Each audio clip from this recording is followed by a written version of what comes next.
Good morning. It is 6 a.m. I'm Deirdre Fitzpatrick. And I'm Mike Cherry in for Teo.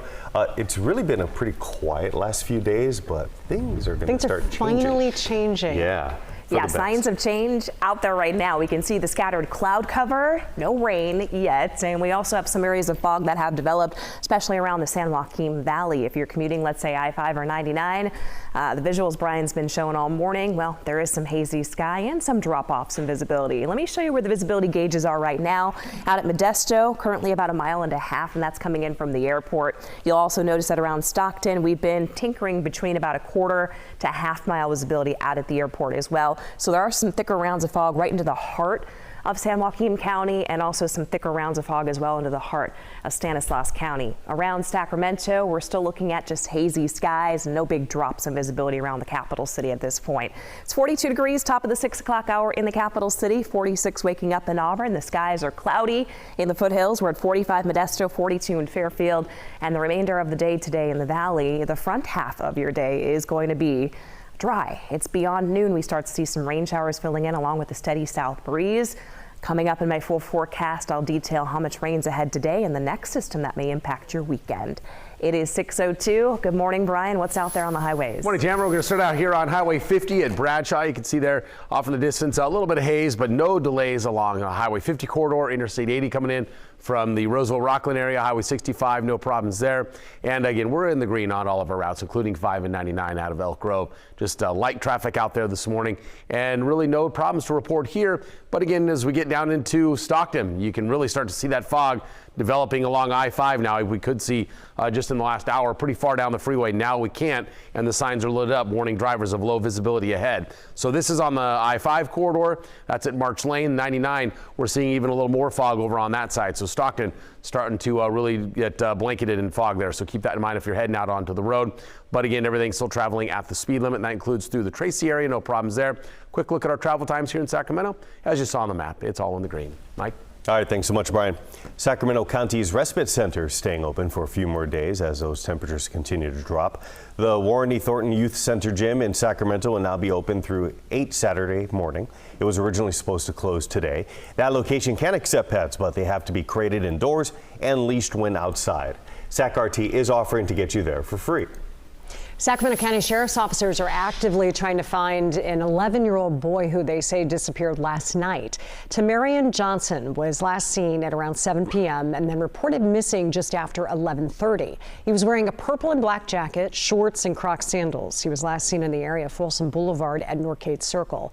If you know where he is, you're being asked to call the Sheriff's office. The State Justice Department is investigating a deadly shooting involving a police officer in Siskiyou County.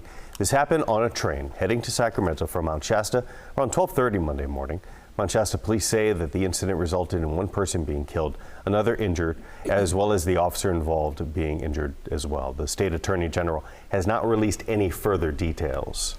A dangerous attempted robbery of an armored car in Stockton. This happened in the Lakeview district at around 2 o'clock yesterday. Police say that the suspect, a 33-year-old Antrell Shannon, rammed a parked armored truck from behind with another vehicle. They say he then tried to get the 24-year-old driver out of the truck without success and then took off. Officers were able to find and arrest him just a little later. A Modesto man is accused of leading officers on a short chase that ended in a crash with a utility box. Deputies say they tried to pull over an SUV that was previously reported stolen on Rouse Avenue. The driver did not stop, leading officers on a chase. A deputy tried to stop that driver by using a police intervention technique. A patrol car crashed into a utility box on the side of Kerr Avenue. A second deputy then tried to stop that vehicle by ramming the stolen SUV head on. The car crashed into a tree and chain link fence. The driver, 31-year-old Roberto Acosta, was arrested. He's facing charges of auto theft as well as evading officers. Yesterday marked 5 years since a Newman police officer, Corporal Ronil Singh, died in the line of duty. He was shot and killed during a traffic stop that happened in 2018. Family members and Newman Police Department and community members gathered last night to show their support for the Singh family and to remember the officer. Singh was 33, a husband and a new father when this happened. A lot of people reflected on his life and service to Newman. It's amazing, really, to see people still coming out. I know it's the holidays, and it's not always easy for people to get out here, but they continue to come out and support us, and we truly appreciate it. It makes Happy, overwhelming that people are still remembering my son, Ron. Singh's family says they are still grieving, but they are thankful for the department and the Newman community's support as they are. Turning to our coverage of the war between Israel and Hamas now, which officials now say will not be ending anytime soon.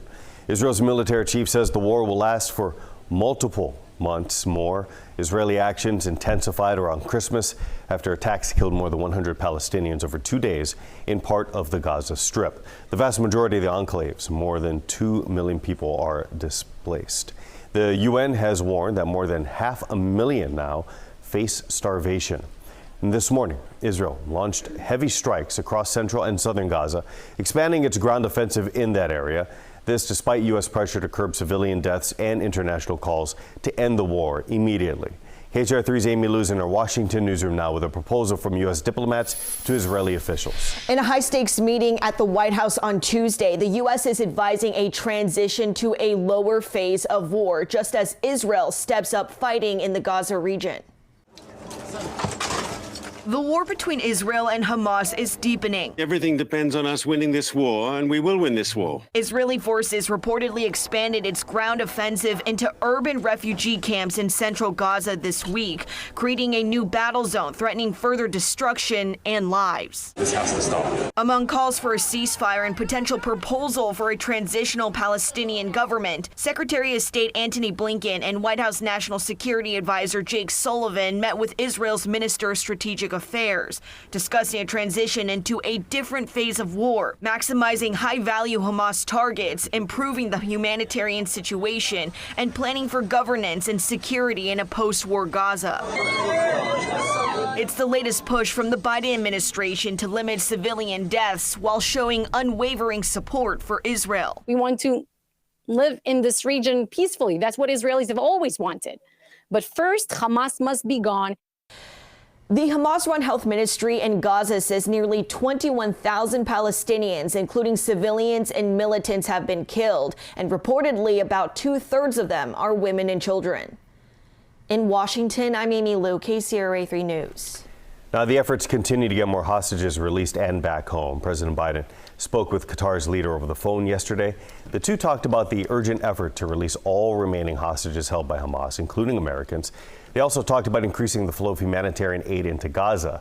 Qatar has been a key mediator between Israel and Hamas and helped negotiate a temporary pause of war just last month. Well, the hustle and bustle of the holiday season is starting to slow down a bit, which means decorations will likely be going back into storage. That's right. But if you have a real Christmas tree, you may be trying to figure out what to do now that the tinsel is off. KCR3's Melanie Wingo joins us live with the proper do's and don'ts and the cities that are lending a helping hand. A lot of people will be taking this week to take down those decorations, and that includes the holiday tree. So if you had a real tree in your home, the city of Elk Grove is encouraging you to take part in your community's tree recycling program. Elk Grove is getting the word out this week about just how people can get rid of their trees. It is saying that any tree 6 feet or shorter can simply have everything removed off of it and then be dragged curbside right next to their organic waste recycling cart, and then the waste and recycling team will pick that up. Anything that's been, cut down or purchased at the tree lot, we can take that as long as it's stripped out, and depending on how tall it is, whether it's going in the organic waste cart or if it's going curbside. Okay, so here's how to do your part. First and foremost, remove the tree stand, then take off all of those ornaments, lights, tinsel, that sort of thing. Place the tree curbside next to your organic waste cart.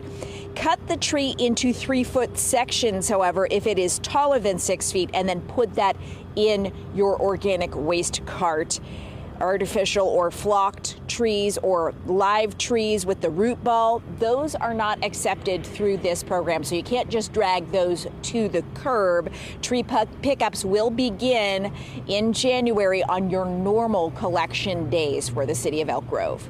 Reporting live in Elk Grove this morning, Melanie Wingo, KCRA 3 News. Melanie, thank you. The city of Elk Grove does recommend that you check with your own community because every community can be a little bit different, so see what your area waste management service process is like.